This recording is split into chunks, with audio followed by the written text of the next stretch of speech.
Always refer to the owner's manual for clarification and more detail on the processes shown in this video. Check the engine oil level before each use, or every 10 hours if operated continuously. With the tiller on a level surface, tip the tiller forward onto the carrying handle.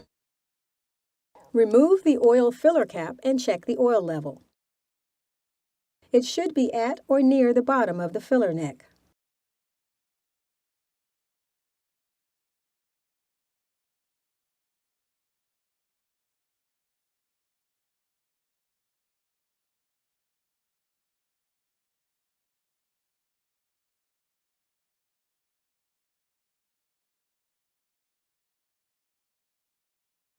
If the oil is low, use a small funnel to bring the oil level up to the proper level.